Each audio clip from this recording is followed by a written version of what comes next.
Good afternoon, everybody. Wow. Thank you guys so much for coming out to the Jepson Center this afternoon to celebrate Making Marks, a community art exhibition. I'm Harry DeLorme. I'm the Director of Education and Senior Curator, and I'd like to welcome you all today to the Jepson Center. I was thinking back about this and talking with my colleagues here, and we were trying to figure out how long we've actually been doing this program, and we've come up with about 30 years that we've been doing Making Marks, which is really amazing.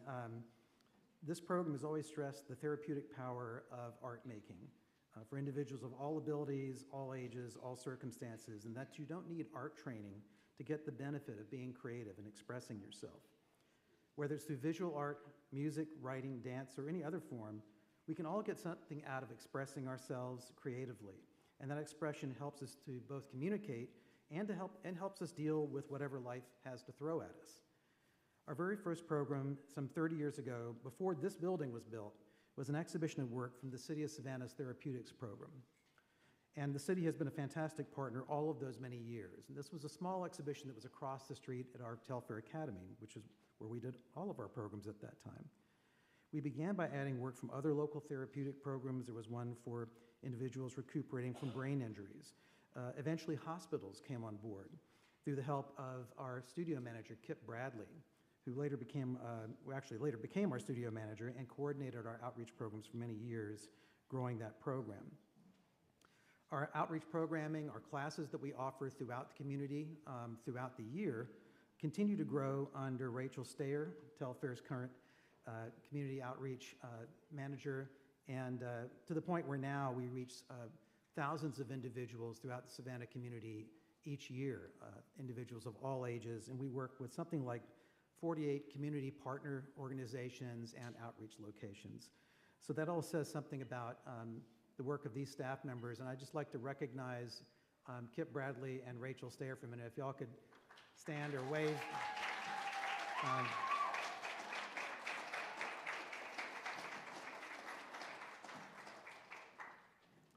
Now, I'd also like to thank the many sponsors who make this program happen, because we could not do it without sponsorship, making all of these visits, sending our artists out to see individuals all over the Savannah community. So here, I'd like to certainly send a special shout out to the City of Savannah, which has funded this program from the very start, along with the Georgia Council for the Arts, and then to ViStar Credit Union, who's become a major sponsor for Marks this year. So let's thank our sponsors for making all of our programs possible that you see today.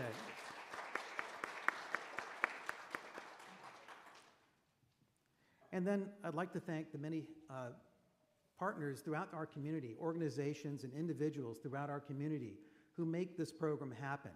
We certainly visit a lot of sites, but it's really with their partnership, their support, that these programs happen. So you can see here, we have 18 community partners, but that actually, when you start looking at all the other visits that we do throughout the year, this is just for our fall outreach programs for health and social service organizations and partners. So that's what you're looking at there in those numbers. As Rachel's pointed out here, you got me. There's 56 art making sessions and 320 plus artists who participated in our programming this fall.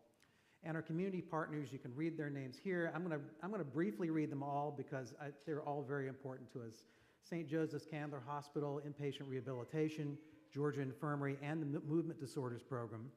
Union Mission, Inc., the Ben and Betty Barnes Center, Park Place Outreach, Inc., Senior Citizens, Inc., the Ruth Bick Adult Day Health Center, Savannah Center for Blind and Low Vision, the Chatham County Sheriff's Office, the Youth Intercept Program, Employability, Savannah Speech and Hearing Center, Stroke Survivors Support Group, the City of Savannah's Therapeutics Program, our oldest partner, the City of Savannah's Adult Daycare Program, Coastal Harbor Behavioral Health, Life, Inc., Savannah VA Clinic, Savannah Regional Youth Detention Center, Tharos Place, and the Savannah Chatham County Public School System. You'll probably notice there's a lot of work by young folks in this exhibition. We think it's really important to have participants of all ages, so the schools submitted work for this community art exhibition. And then finally, Telfair's own Veterans Studio Art Program, Savannah Veterans for the Arts, who meet every Saturday in our studios. If you know someone who'd like to take part in that program, please send them our way. So let's give a round of applause to all of our wonderful community partners.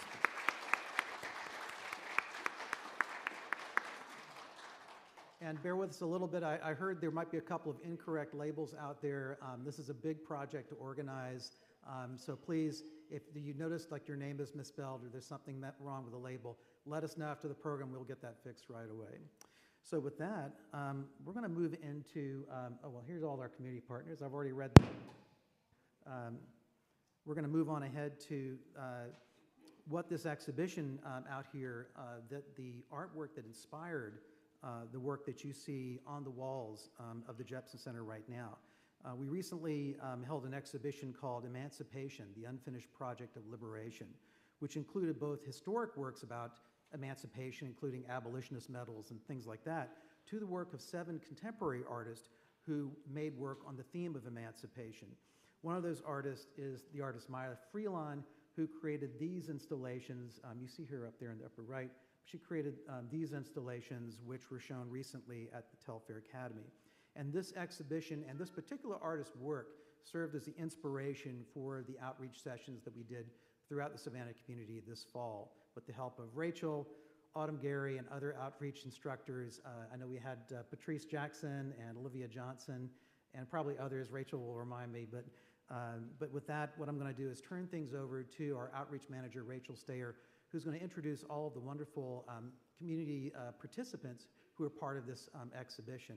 I'd like, before I do that, before I ask Rachel to come up, I would like all of the artists here who are participating in the show to please raise your hand or wave something, because I want to thank you as well.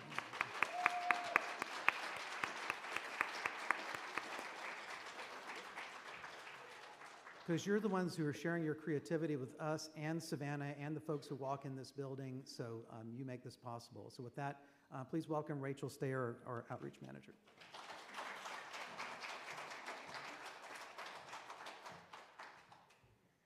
Hello, everybody. I really appreciate you all being here this afternoon with us to celebrate this exhibition opening. It's a really powerful and important show that we display here in the museum. It's a lot of filled with honor and pride, really. Lots of love and heart goes behind this exhibition. So I just really appreciate your participation, your support, and your attendance here for the program opening today. I'm here to kind of tell you a little bit about the process of the art making that you see on the walls hanging up in our group quilts.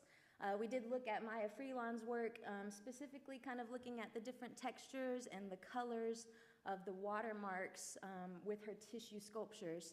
And we used that process inspiration to influence our fiber arts project. So each of our community partners worked together to create group quilts, and we experimented and explored a variety of artistic processes. One of the first steps for this project was to take our white handkerchiefs and put glue all over them. We did a batik process which resists the dye and it keeps the fabric pure in those areas. So once all of our participants did their designs with the glue, the washable glue, we came in and we tied our fabrics in different ways, and we added our liquid colors to kind of get that same vibrant watermark effect that you see in Maya Freelon's work. And I thought this was a really special process too. A lot of people, this was actually their first experience doing tie-dye. And so I think that's something really special to give, to always provide new experiences and to celebrate and share those moments with each other, I think is really cool. Once we had all of these dyes in place on our fabrics, they got to sit for a little bit. They were untied and they were washed. And when we brought them back to our participants for the last day, we further embellished our artwork with personal drawings, making additional symbols or special messages into our artwork using some fabric markers. So everybody was able to further enhance and transform their art. And then we spent this session as well to take time and tie the fabric squares together. And I just think that's one of the beautiful things about looking at Maya Freelon, as inspiration, thinking of strength in numbers, coming together as a community, being each other's support system, and kind of working through those different processes and coming together to create something beautiful. I think it's really special, all of the work that each individual put into their fabric squares to create these lovely quilts that you see hanging on the walls today. And this was a pretty big undertaking. It did take from September to November to finish our outreach sessions. And again, I couldn't do that without the help of other assistant instructors, our Tenenbaum Education Fellows, Olivia Johnson, Patrice Jackson, our assistant instructors, Brian Woods and Jalen Michael, and Autumn Gary, who is the main instructor for this program too, instructor and artist. And it was just really great to have everybody come together and to work together to create and share that experience and other stories with their art making. And so Autumn Gary is our main artist instructor here, and she also has an exhibition on view right now in the 912 gallery upstairs. So if you have a chance to look at that, you can look at that as well. But I would like to ask Autumn Gary to come up to the stage at this time.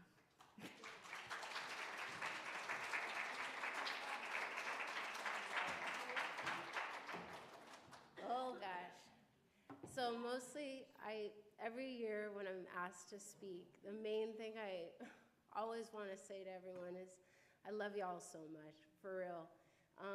None of this is possible without our community. And being able to work together. I'm wearing the same earrings, by the way, I noticed. Did anyone else notice that? I was like, I swear I wear other earrings. But being able to work together and like create a safe space where we can share. I mean, when we're together, what Rachel was saying is really true. Like, it's not just about the finished product. It's about what happens in the space when we resonate and share our energy together and our creativity. So I really want to just thank everyone for allowing us into your space, into your hearts, into your lives, into your creative process. And, you know, when I walked in, I saw Tammy and I saw Petra, and I was like, I feel good when I see y'all. Like, when I see y'all, I feel like it's family, and I feel like we're community, and Savannah is such a beautiful place to share that together. So I just love y'all, and I thank you for sharing your life and your time with me. So thank you.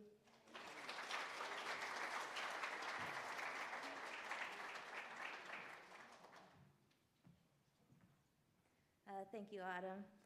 For the remaining of the program, we will be inviting our community partners up on stage to share with us. We'll be starting with Telfair's Veterans Guided Open Studio program. They identify as the Savannah Veterans of the Arts, and as Harry mentioned, they do meet weekly here at the studios in the Jepson Center, creating and learning different techniques. It is a guided program, so we do have our instructor, Kenneth Martin, and his lovely wife, Teresa, that also shows up, and they help guide and help veterans learn how to be painting and trying to develop new skills, as well as celebrating and sharing in that space, too. So we have Crystal Palacio today, U.S. Army veteran. I will ask now for Crystal to come to stage and speak.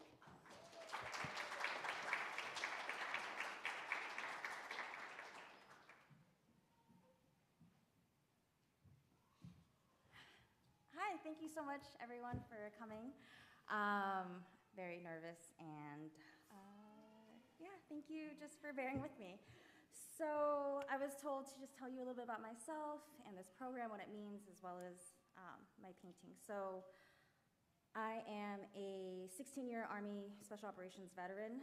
I medically retired in 2018, and since then I've been on a whole journey to try to find who I am. I think the military takes a lot of your identity, and I've gone through lots of different veteran retreats where art would just be a couple-hour block. And I always really liked it, but I never really had any time to really explore it. Also, being a military spouse, we're always moving, so this trying to find a sense of community where I have that space to explore has been something I haven't been able to find yet until I came here. And all I did was just do a Google search and look through the community programs, and I saw there was a veteran option at this Museum, which is my favorite in the city. And I sent an email, and they said it's just an open studio. And that's one of the things I love about this program is it's an open studio. So being a mom of a child that's just turned 1, it's really hard to try to like make commitments. So to be able to just like come and go and work on a piece at my pace has been so just really nourishing. This program has been very nourishing for my soul, just to be able to be in a room where I have something for myself and to explore that. And I brought a little quote to just help center me. And it's called Art Psalms from Alex Gray, a visionary painter that I look up to. And he says, "We seek through art to recover our center, to remember our soul's task, to stop sleepwalking in confusion, to stop managing our depression, to harness the passion of inextinguishable love." And I see art and creativity as a portal that you can just explore and see what happens. And to be someone who has spent so much time being like told what to do, coming into this space, I actually thought like, oh, I need to know what each brush means and what angle and the title of it and all of these things.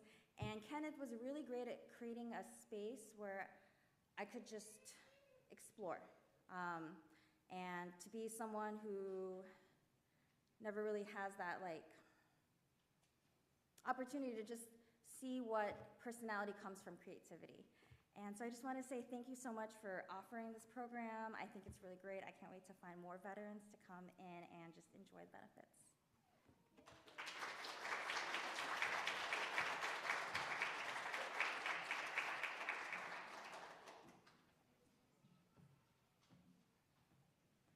Thank you, Crystal. Our next community partner is the Savannah VA Outpatient Clinic. This is a relatively newly revived collaboration. This is our second year with having them participating in Making Marks. And we're able to collaborate with Jennifer Markham, staff at the VA clinic with her recreational therapeutic program. They gather in group for different social events, whether it be fishing or bowling or maybe watching movies. I've been able to come into their space and do this collaboration to make art with them so that way they can showcase as well in this year-end exhibition. Today we have Ollie, U.S. Army veteran, coming to stage to share his story with us.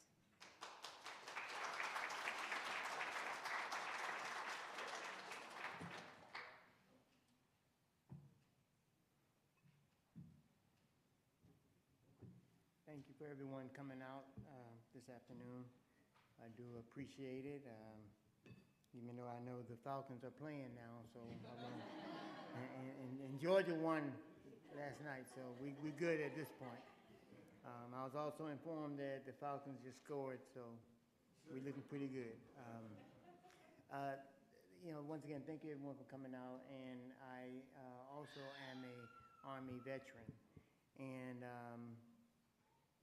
like those that came before me, the military teaches us a lot, but for me, the experience I had was, and I hope I don't get in trouble for saying this, but they taught me how to turn my feelings off, but they did not show me how to turn them back on. So art really reaches out to me in that aspect. I found out in early part of 2023 that after 55 years of having 20/20 vision that I was going blind.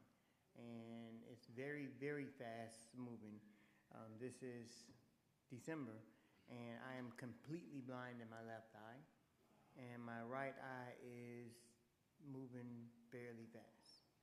So you might see me stumbling around. It's not because I'm drunk. Okay, I just can't see. But anyway, I discovered this art program through the VA, through Miss Jennifer Markham, Jenny Lynn as I call her. She explained to me what the art program, expressive art, does, and I said, yeah, I'll try it. No, don't put me down because I'm not going to commit to it.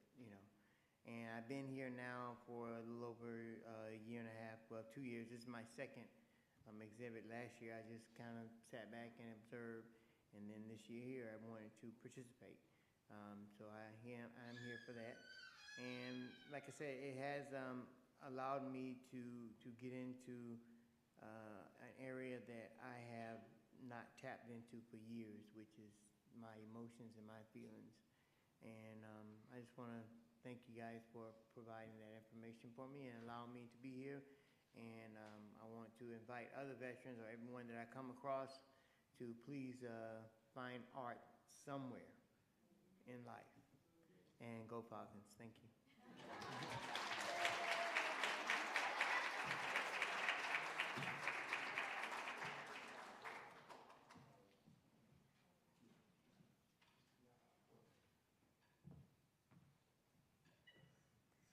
Thank you, Ollie. Up next, we have Robert Cohen. He is a motivational speaker and author. Robert Cohen has been a participant of Making Marks since the beginning times for several years now. So he's also spent a lot of time writing different books, and you can find him too today at the table on the second floor landing where he has some of his books for sale. So we are going to invite Robert Cohen up today to share with us.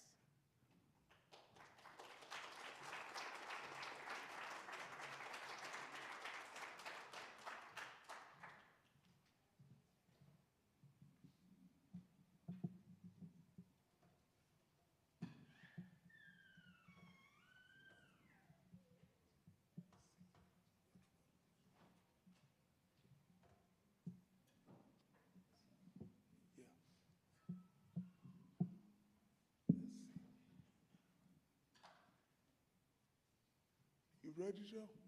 Yeah. Okay. How y'all doing?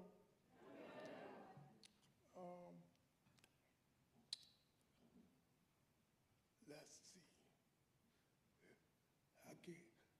First thing I want to say is I can't believe we already at the end of 2024. That's the first thing I want to say. Because it seemed like it just started yesterday. But basically, today, I really want to talk about just how all forms of art really help heal the soul, the mind, and the spirit. There's a lot of different ways that you can express yourself. It's up to the individual person how they want to express themselves. And you have to be really strategic about how you express yourself.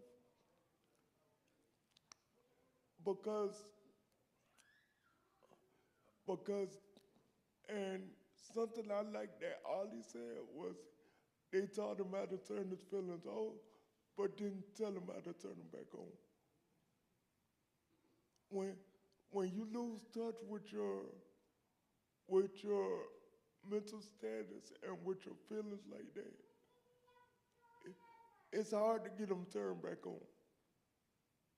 And that's something I never wanted to happen, which is why I started doing my writing and doing all the things I do, going out, talking to people, spending time just out, because I don't know about what y'all, but I know for me, if I don't keep myself active,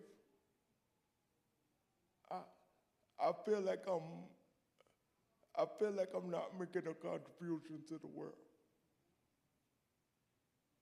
And life is all about making contributions, helping other people.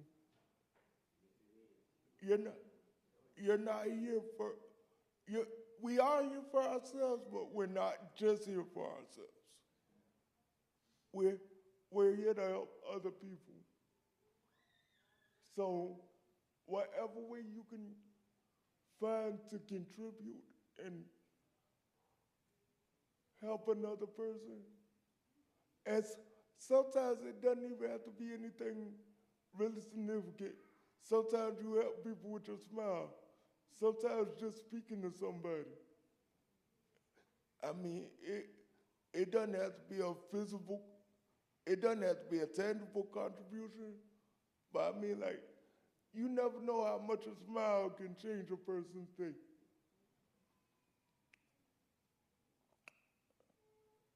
So remember that as you go through this daily journey that we call life. Okay, let me get to this. I'm gonna just turn sideways for 1 second. Okay, as you can see, these are my boots. I only have 3 of them for sale today. The one with my picture, the one with the picture of me with the glasses on, that one will be out later on in 2025. It's done, it's just not published. But the 3 I got with me today are the 3 on the far right-hand side, and I got them downstairs. They're signed. I do take cash or Zelle, and they're $20 a piece. The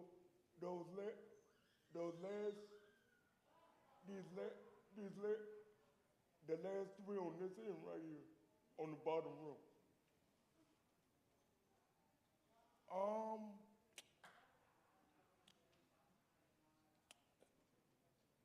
The other thing I want to say is, remember that it's Christmas time, and remember that we need to spread love as much as we can. But because people don't understand,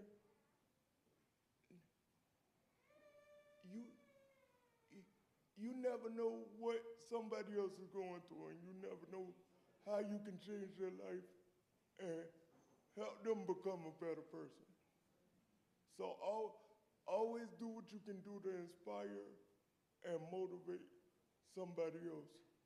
And you may just motivate yourself in the process. Thank y'all.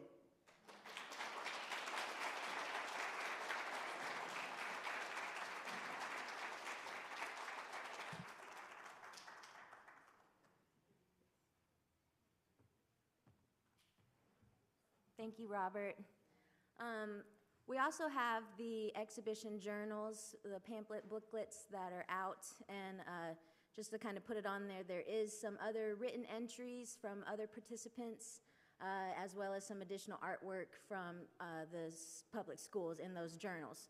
So if you have a chance to read on those, you'll see some of Robert's writings in there, as well as some other participants in that journal.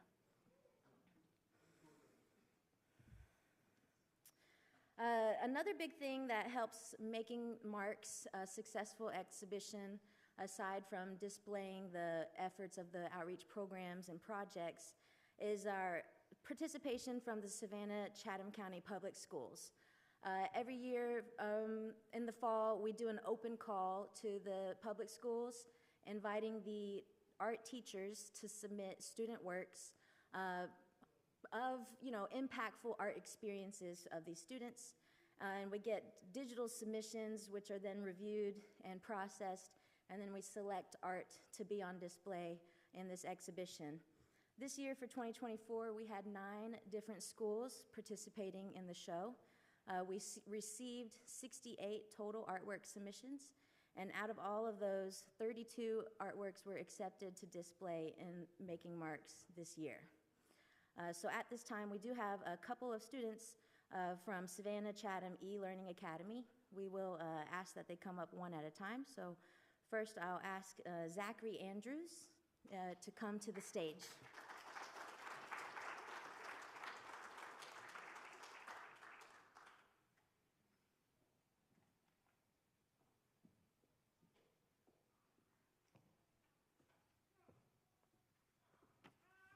Good afternoon, everyone. First, I just want to say this was shocking experience. I didn't expect, to be here, and I'm honored. First thanking my parents, and also my teacher, Miss Godfrey. She has definitely been one of the best art teachers that I've had. I just want to say first, art has inspired my life, and it really inspired me to the point where, when I wake up in the morning and I think of something to draw, I have to draw it to not only express how I'm feeling, but also express how you live your life in challenging times in this world.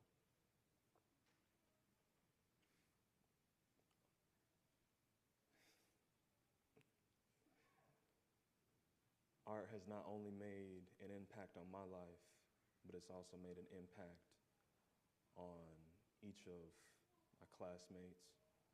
Because I joke around sometimes, in my own virtual classroom that I have undercover artists, because there are people out here that have real talent. And all I can say is that when you have a dream, never give up on your dream under any circumstances, because you never know where it will take you. You never know who you could impact by it. You never know when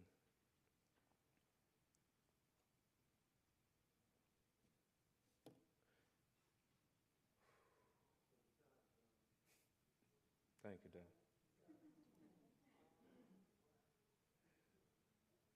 The main moral of my story is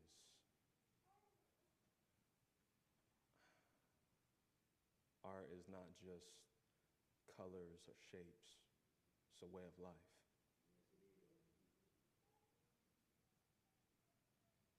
And going to another thing, I've dealt with a lot of challenging times in high school. But not only have I had supportive parents, but I serve a God that can take me places far more than I can ever imagine. It's not just about what you desire, it's about what God's plan is for your life. And it took me a while to realize, but I know God will get me through high school, and if there's any other students in the stands, just know that whatever you're going through, it's only temporary. It's only temporary. It's not going to be forever, because when you cross that threshold, when you get your diploma, and wherever life will take you, just know God is always watching. What I want to leave with you today is that not only don't you give up, but you surround yourself with people that you know are going to help you in the end. God will put people in your life for a reason. And one thing that I've learned is God puts people in your life either for a season, or he puts people in your life for a lifetime. And I've gone, I know I'm not the only one that has gone through that, but I just want to say, keep doing what you're doing. Don't give up. God bless everyone.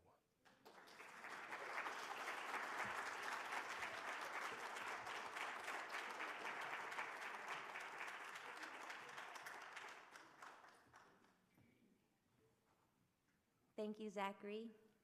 I would now like to invite Ash to the stage to speak.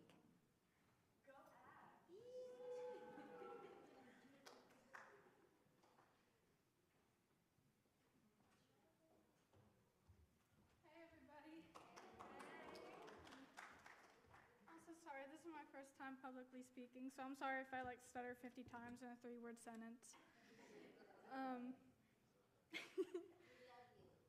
Thank you. Love you too. Art has always been a part of my life. It has something that has grown with me since I was about 5 years old. It's something that has just always been there for me, like an old friend.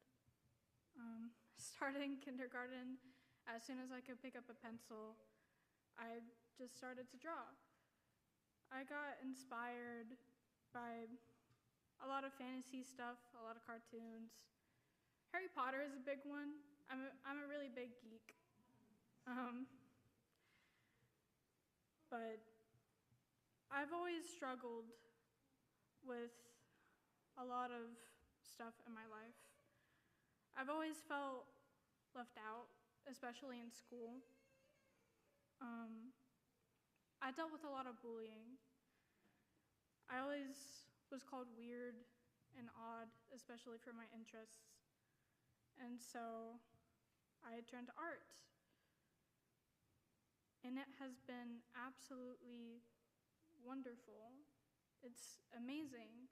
I've gotten so many friends. I met my partner of 1 year now through art class in high school. I got to do this. I got to have my work displayed here. And I just enjoy it so much.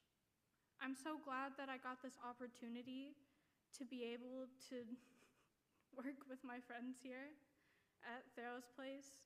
I'm glad I got to be able, I had Miss Godfrey as my art teacher too. She's an absolutely wonderful human being.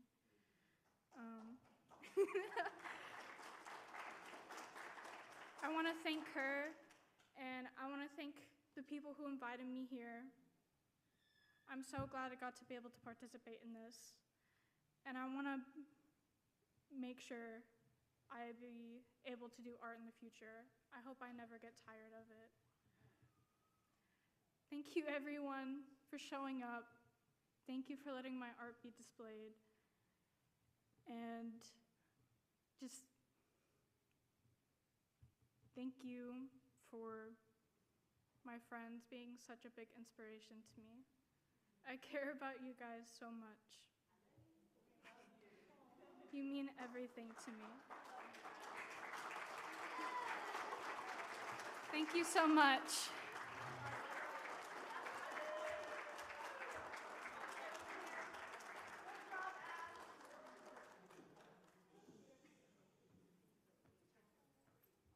Thank you, Ash.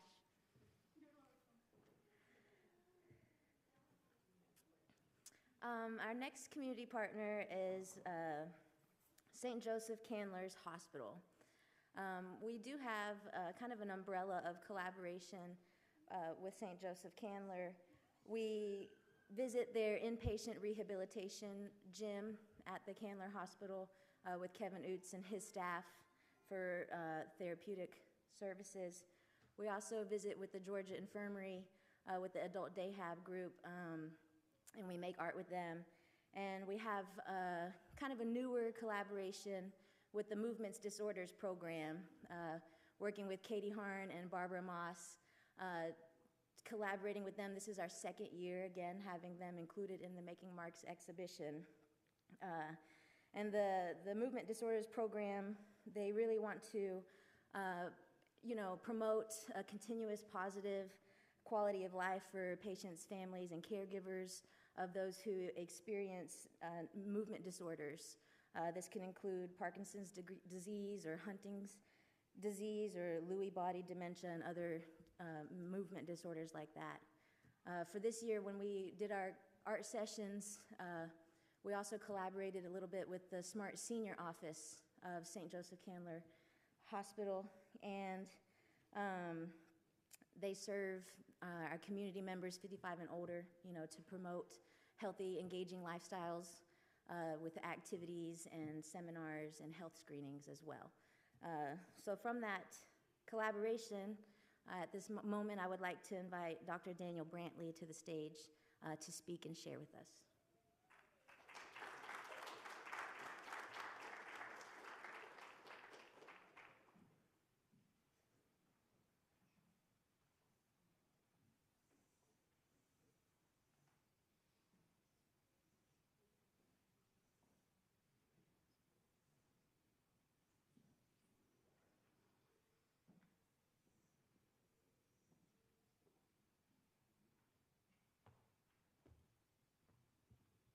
Good afternoon. My name is Dr. Brantley. I am a participant in this program. I thank you for allowing me to do so. I'll be brief because some people were a little long for me, but that's how they are. This opportunity to show my art is appreciated. I have all my life been drawing. I recently learned this summer how to paint because I was doing pencil, watercolor, and other things, but not really oil paintings. What I'd like to do is to say that I'm happy to be here. I'm appreciative of what that my work is being shown, and thank you all. God bless you.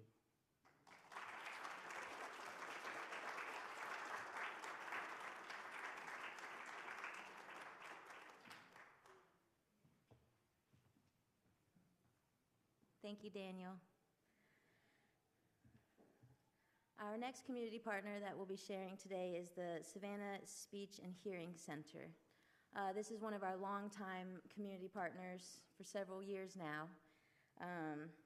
And the Savannah Speech and Hearing Center has been serving our Savannah community since 1954. So they've been a great center for our citizens here in our city. They have a mission to provide access to comprehensive speech, hearing, language, and other therapeutic services that empower and transform the lives of people of all ages, infant to seniors. Collaborated with Ms. Jenna Harcher at the Savannah Speech and Hearing Center to come into their Speak Easy support group. This is a group, a free program that is open to stroke survivors as well as traumatic brain injury patients or other medical conditions that may affect the ability to verbally communicate. And so, you know, it's a great service and a great program available to our citizens. And so at this moment, I'd like to invite Michael Grant to the stage.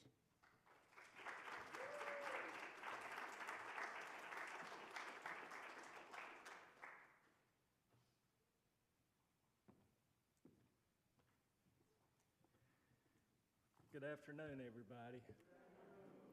It was nice to hear that the Falcons might actually be playing this afternoon.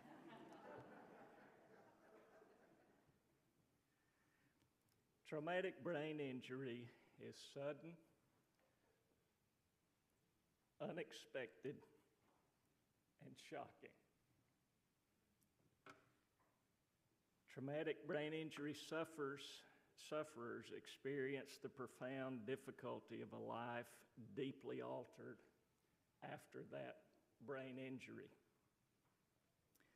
My traumatic brain injury occurred on Saturday, May 23rd of 2023. I was traveling home from my grocery store job. I was excited that the next day I would have a day off.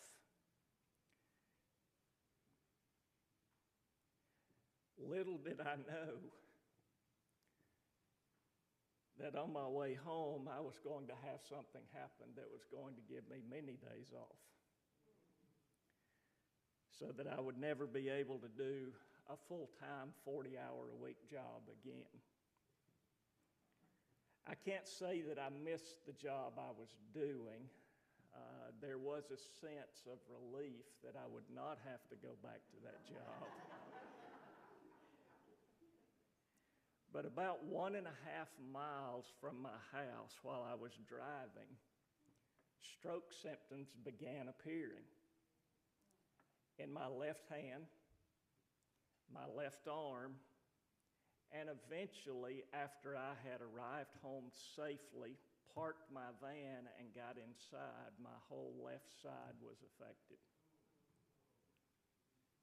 In time, as this thing progressed, I ended up with symptoms on both sides of my body.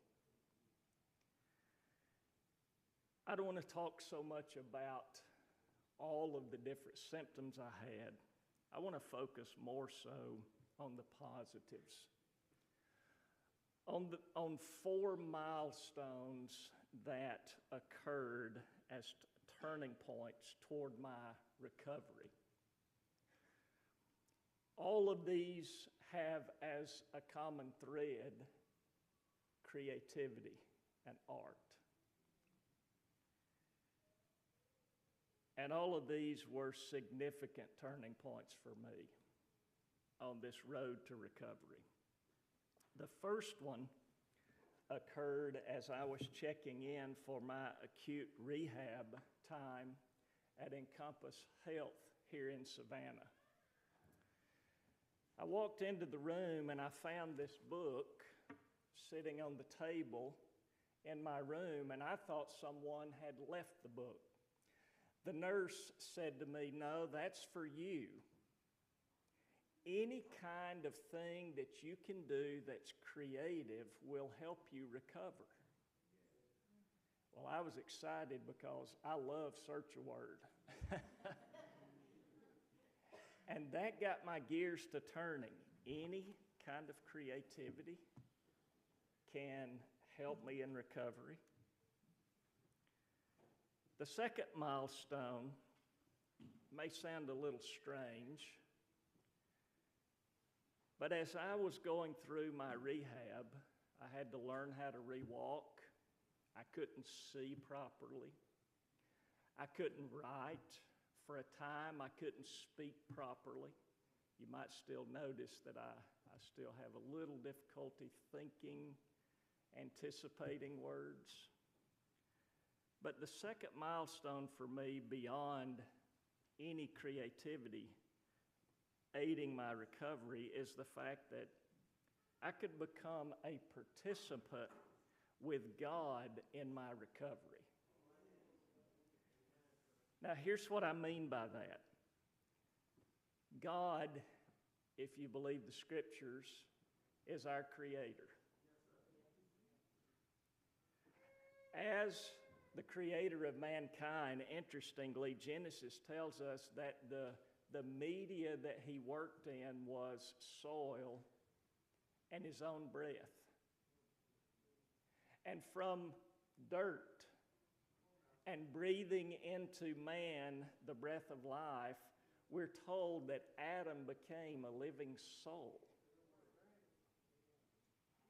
Scripture often describes subsequent human beings who also have been created by God as sons of Adam. As a son of Adam, I realized I get to participate with my Creator in my recovery. Because one thing that we're told about God's creation of mankind is we're created in His image. Now that means a lot of different things, but one thing in particular it means is that He has created man to be creative. And so, as we get to be creative, yes, God is the ultimate healer, but I, as a stroke survivor, get to participate with God responsibly but submissively as a tool in His hand to aid my own recovery.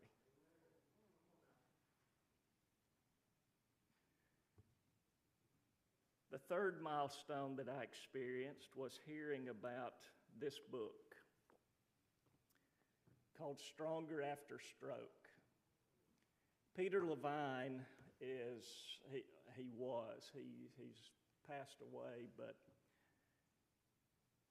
as a as a studier of the brain, as a clinician, he saw that there were many different studies that could benefit stroke survivors, traumatic brain injury survivors, but it was not making its way into the clinic situation.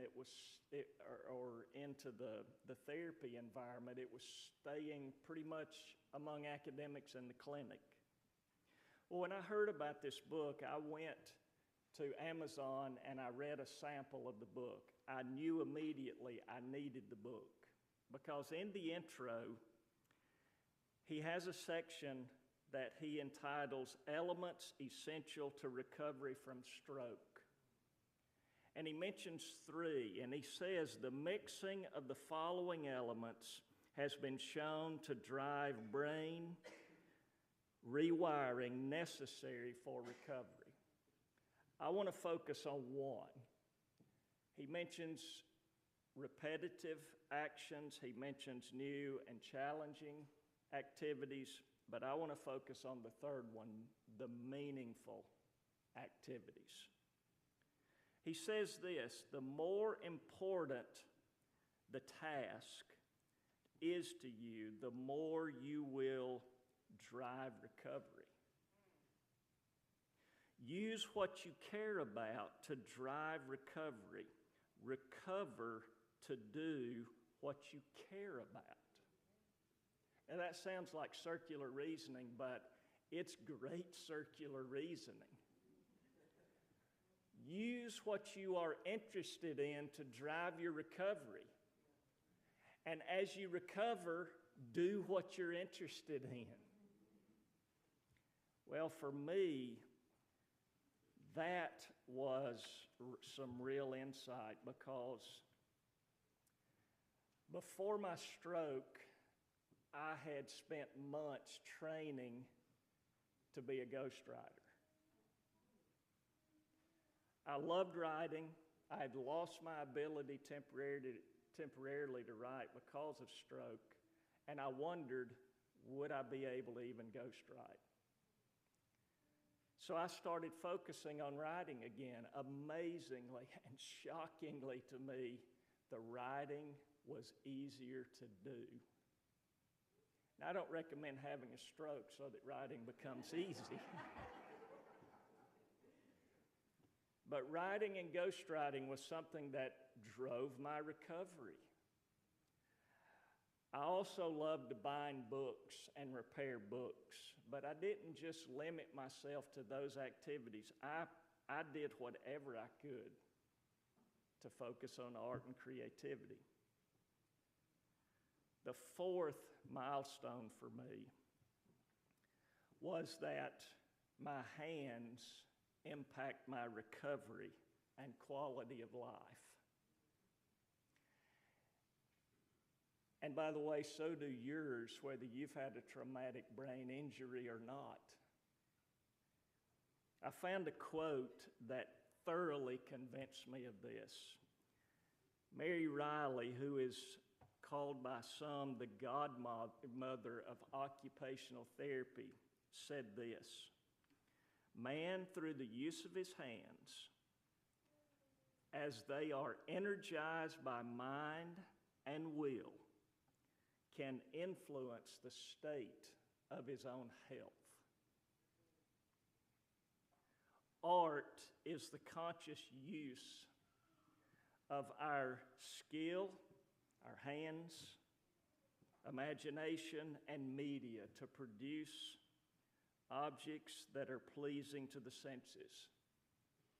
For those of us who have experienced brain injury, creativity and art aids in our recovery. There's something to me that is poetic about that. From the brokenness of a brain injury can come the beauty of recovery.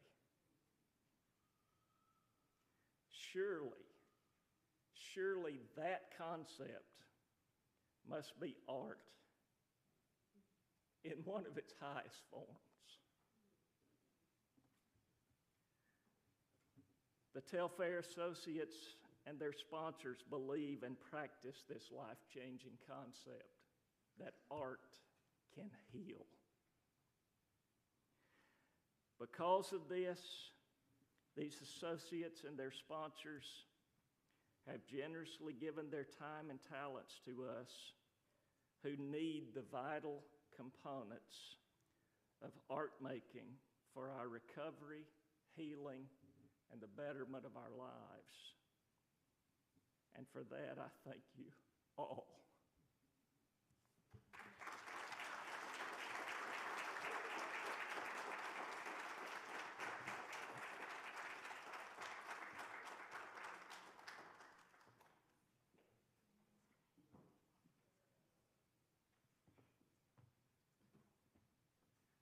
Thank you, Michael.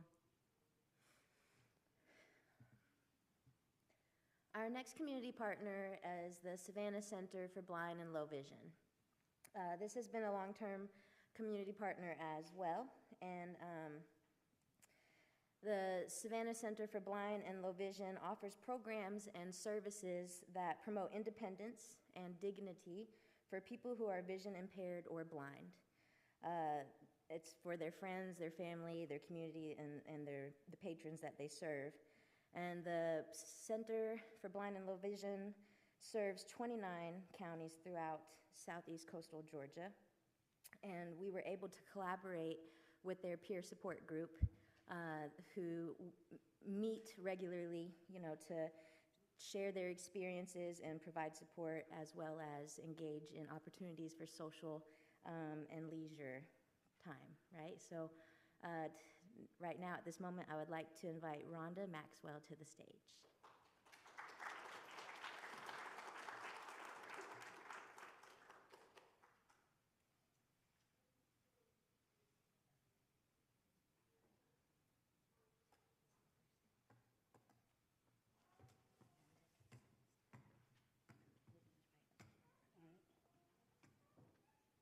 Good afternoon. My name's Rhonda. I'm representing the Savannah Center for the Blind and Low Vision. I've been a part of the center now for about 6 years. I still have some vision, but I'm low vision due to glaucoma. A few years back, I'd say probably about maybe 8 years ago, I woke up one morning and I completely lost my sight. After going to the doctors told me that I'll never see again. Luckily, by the grace of God, I gained some sight back. So after I went through the process of losing my sight, all the questions came in. How would I survive? How will I be able to live? How will I be able to how will I be able to accept the fact that I will no longer be able to see the world in the eyes of everyone else? How will society accept me? So after answering all the questions and wondering how this will happen, how that will happen, I decided to take action. I went to the Savannah Center for Blind and Low Vision, where where most of my questions was answered. I was taught how to basically regain my life. I was taught how to walk again. I was taught how to live, how to be able to survive on my own. Then, after I became more comfortable with it, I got involved in the art part of it. Through art, I was able to express my feelings.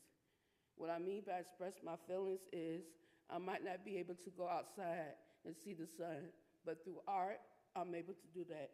I might not be able to enjoy the sunset anymore, but through art, I'm able to do that. So what I say about that is art is a way of coping. Art is a way of expressing your feelings. Art is a way of explaining things that you might can't see. So through art, I was able to gain my independence back. Through art, I was able to know that I can move on. Through art, I was able to know that there is life without vision. And through art, I was able to process the feelings that I was having due to my vision loss. I think about the singer Ben Crosby, where he says, "I'm dreaming of a white Christmas." He wrote that song due to one of his friends that became visually impaired, and his friend said all he wanted to do was to see a white Christmas. So I leave you with that. One day I will be able to see a white Christmas again.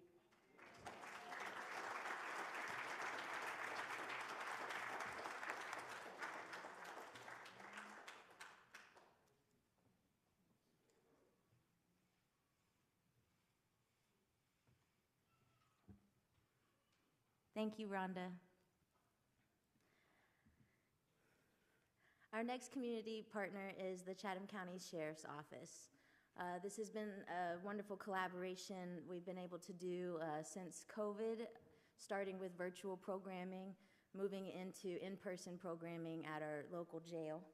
I have to thank, Ms. Parla Parker and Sheriff John Wiltshire for helping Telfair Museums and getting us started with this collaboration, as well as the program's manager, April Jackson, for continuing to work with me and open those doors so we can reach those participants.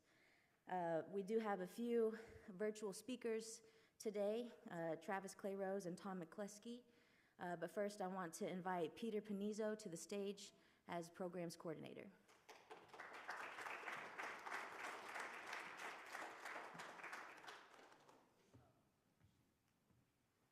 How's everyone today? So yeah, at the Chatham County Sheriff's Office, we're one of the largest jail programs in the state of Georgia. We have 17 active programs in the facility. One of our programs is the Veterans Program, and they've been taking a deep dive into doing therapeutic healing and all that. So they've been working on Qigong, which is a kind of like Tai Chi and everything. So I said, why not do therapeutic art with them? And they really got a lot out of it, meant a lot to them. A lot of them are planning on, once they get out, joining the veterans group that comes here and doing all that too. Part of the veterans program was we help them transition back. We work with the VA, so if they're not getting their benefits, link them back up with their benefits when they are getting out and they qualify for VA housing, getting them in VA housing, getting them in VA programs so they can live a great life, and a successful life.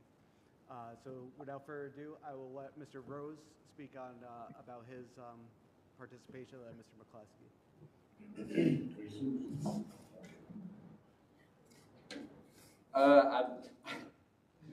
I'd like to thank Ms. Rachel for coming and doing the art program with us. Art means a lot to us. It gets us out of our cells. We're locked down about 20 hours a day. But it helped us feel human again instead of being locked down like animals all the time.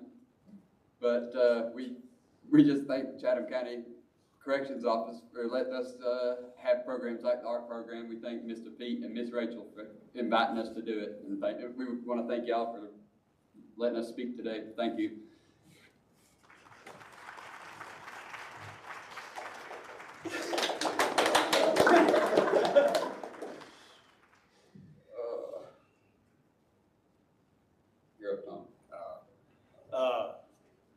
Let me see. I want to say it was what I noticed going on here was that this art project pulled a lot of the community together, and that's one of the things that we don't see that often. But it's good to feel part of the community again. So we thank Miss Rachel for showing up. Mr. Pete, he's always great. He's always trying to help us out. Mr. Vincent over here coordinates with us a lot.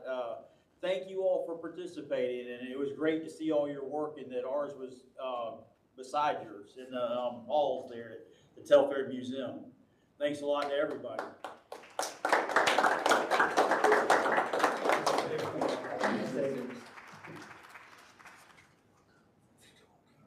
All right, guys, do any of you guys want to talk about what it meant to you about doing the program, how it helped you?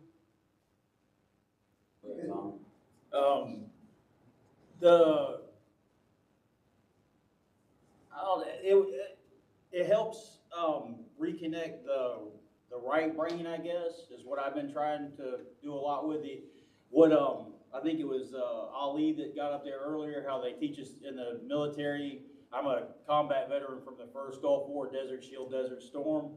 So they teach us to block off our emotions And that kind of screws you up. There's a lot of trauma, PTSD that goes with it. I've been in the woods for about 8 years, homeless, and I'm on meds now. So the combination of the medication along with the project and then bonding with the group, you know, it's helping me to reconnect with the community. And that's one of the things I've lacked I isolated a lot over the past 30 years, I guess, more and more. And the experience here helps me to become part of the community again.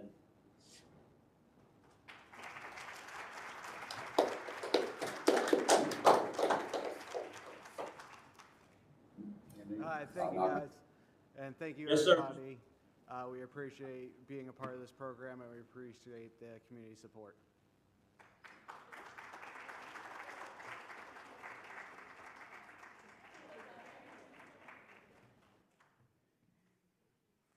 Thank you guys. Thanks, Travis, for speaking, and Tom as well. But I really appreciate all of your participation in the art project. Our next community partner is Life Inc. Life Inc. is an acronym. It stands for Living Independence for Everyone. Here in Savannah, Chatham County, the Life Inc. office, they kind of started their footwork here in 1986, and today our Savannah branch serves 11 counties. They also have a location in Screven, Georgia, to help promote independent living and advancement for community change for everyone. So at this moment, we were able to participate with Life Inc. through their peer support group meetings, which they meet once a month.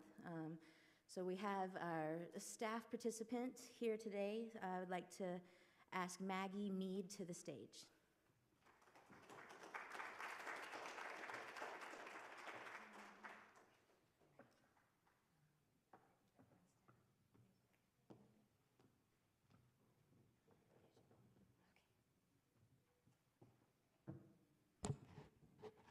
Hi, everybody. Okay. So, thank you everyone for being here, and thank you for sharing yourselves through your art and through coming up to speak. And I look forward to this every year. This is my third year participating. Life, the organization where I work, has been participating way longer than that. But I came to this organization 3 years ago, and since I came, this is something I've looked forward to every single year. And making the art is a wonderful experience. It's always so wonderful. Rachel and Autumn are so encouraging and just give you that space to be creative and express yourself, and there's no wrong art. As somebody that's been blind from birth, I have felt very restricted throughout my life. It's like, don't go there, don't knock that over, don't do that. That's when I was making art in school, a lot of times it was, well, that's not how it's supposed to look. It's supposed to look like this, you know, and I would get it wrong. And when I met Autumn and Rachel, they were like, well, who cares? Right? Like, just do what makes you feel good. And it's been very, very freeing for me, and it's helped me to I've always loved art, and this has given me the opportunity and the almost permission to do art that's meaningful to me. And every single one of you who shared today, I just want to honor your vulnerability. I know that everyone who has shared has been from the heart, and I know that everyone's artwork who's hanging out there, that's been from their heart. And there is a lot of vulnerability in art, especially to put it in front of other people. But Rachel said LIFE, our organization's acronym, stands for Living Independence. And independence is something that a lot of disabled people struggle for and that they want, but independence doesn't mean alone. And it doesn't mean you have to do everything for yourself. In this community art, every year making marks, I just see the beauty of everyone who may not otherwise have met in their daily life, getting to come together and hear from each other and connect with each other and see that each other has beautiful things to offer. So I just want to honor that from everybody. And I was asked to sing again this year. And I didn't know what song I was going to sing until about 1 a.m. this morning, so forgive me if I mess up any of the words. But this is from one of my favorite musical groups. They're called Mamus, and I just love the spirit of their music. So, all right, here we go.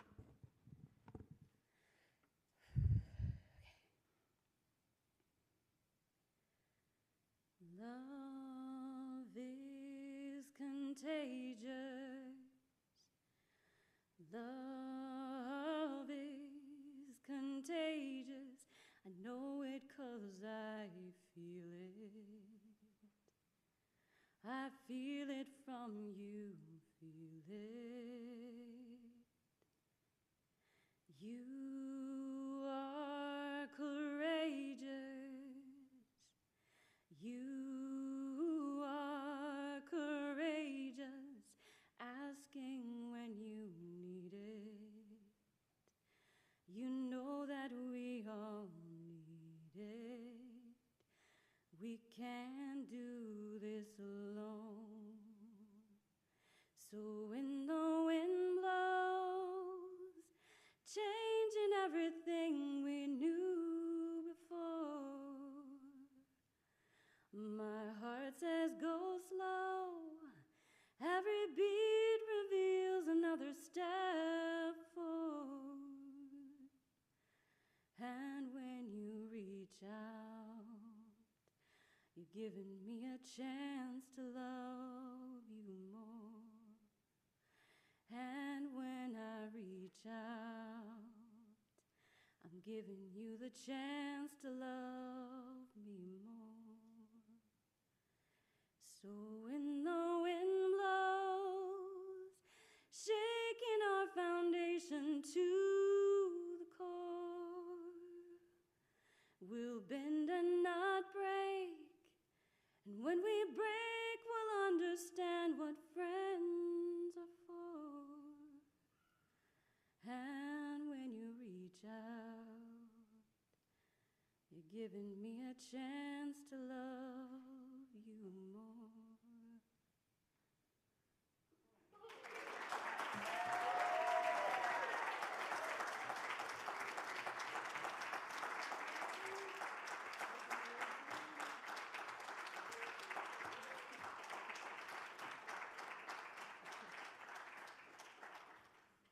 Thank you, Maggie. Our last speaker for the day, this is a tribute to Donald Matthew Hudson. Donald Matthew Hudson last participated as an artist in the I Have Marks to Make exhibition in 2002, showcased alongside his friends who created art during their programming at Coastal Center for Developmental Services, which is now known as Employability. Since then, Donald's family has come out to our Making Mark opening celebrations, and his father, James Hudson, has played in a tribute to him. So I will invite James C. Hudson and Joseph Hudson to the stage at this time.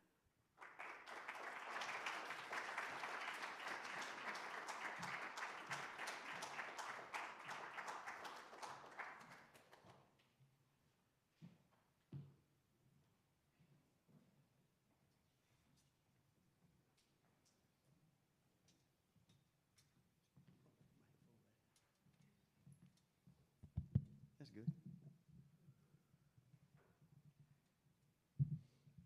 Good afternoon, everybody. That was 2002. Donald, my son, passed in October of 2002, 2 weeks before his 31st birthday.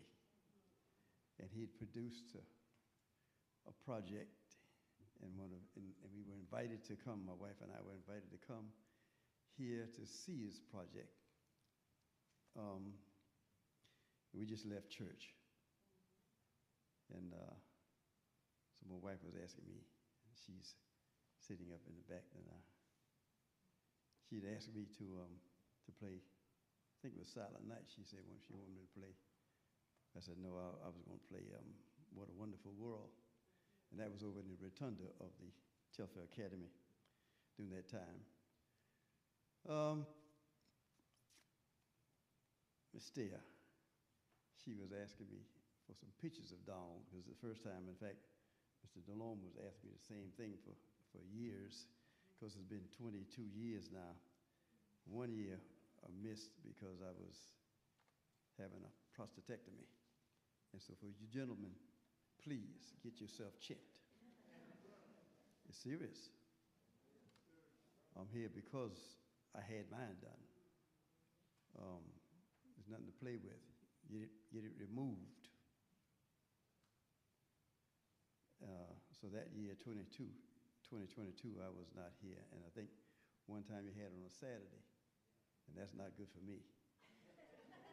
So, and then one year, at 4 of us up here, my son and his 2 sons, my 2 grands, we came together, and we had a good job up here. My grandson Julep was on trumpet. Matthew was on, not Donald Matthew, but Matthew Hudson. James's son was on alto saxophone, and James was on the tenor saxophone. But so much about that. Donald was a very happy individual. He was a twin. His twin lived only 48 hours, but he lived 30 years. He was born with cerebral palsy. He was born in 6 months, so he was 3 months premature. We thought that he would be about 3 months behind, but with cerebral palsy, he couldn't walk, he couldn't talk, he could make sound, but he would be wheelchair bound for all of his life. But he was happy. You know, as the scripture says, do you not know that your bodies are the temple of the Holy Ghost, which is in you, and you're not your own? These bodies we are just tenants, because these bodies are God's houses, and God is the life in it.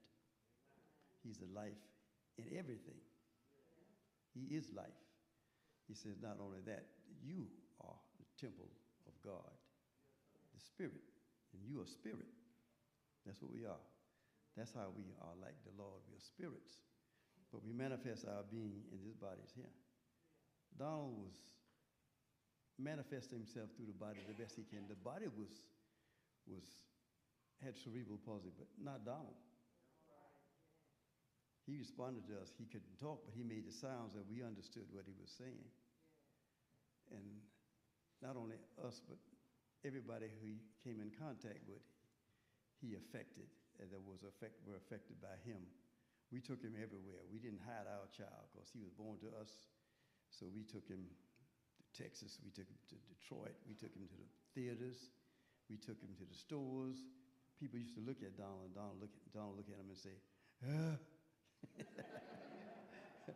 But he was there. I guess he wondered what. He looked normal.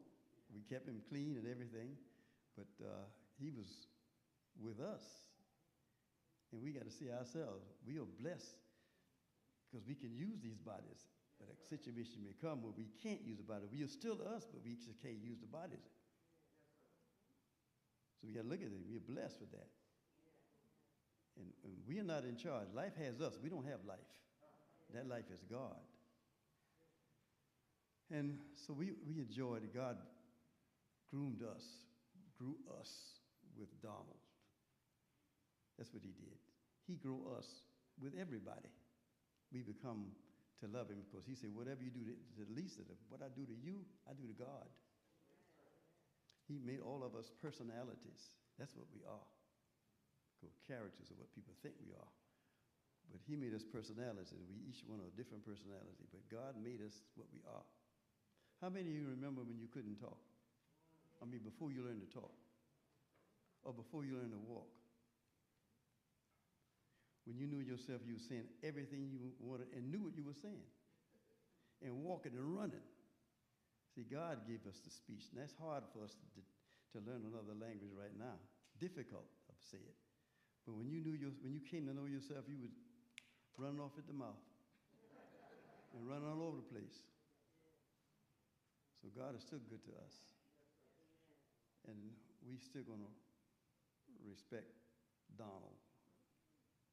We miss him, and we're going to play this tune. We played it once before some years ago, but we're going to do it again.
You know what I'm going to do.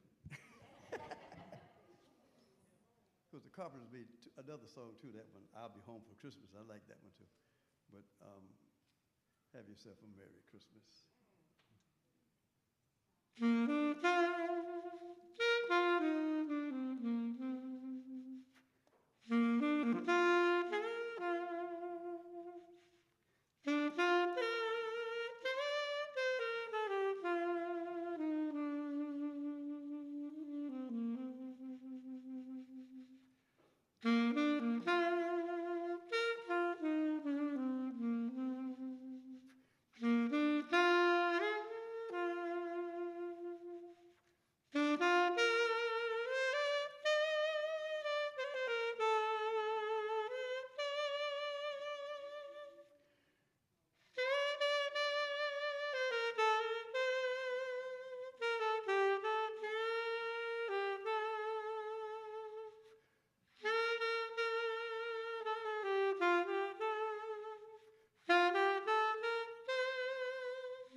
Thank you, Mr. Hudson. Before we close the program, I do realize that there's a special announcement for Maggie Mead from Life Inc. So I'm going to invite Autumn Gary up to the stage to share that news.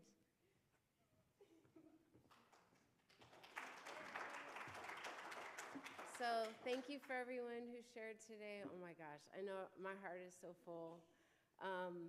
After Maggie sang, I wanted to let y'all know that she has a show, her own art exhibition, her first art exhibition by herself. Yes.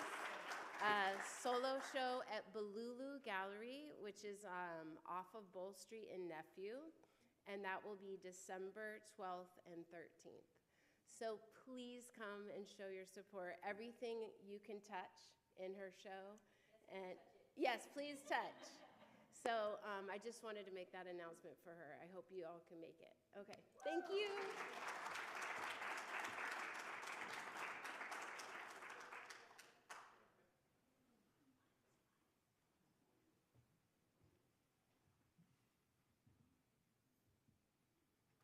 All right. Well, thank you guys so much for coming out today and for supporting this program.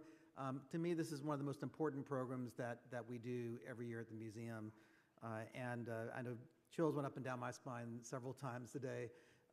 But I wanted to thank all of the amazing artists who shared with us today, their work either out there in the halls or here on stage today. To our sponsors, to all our wonderful community partners, thank you again for making this happen.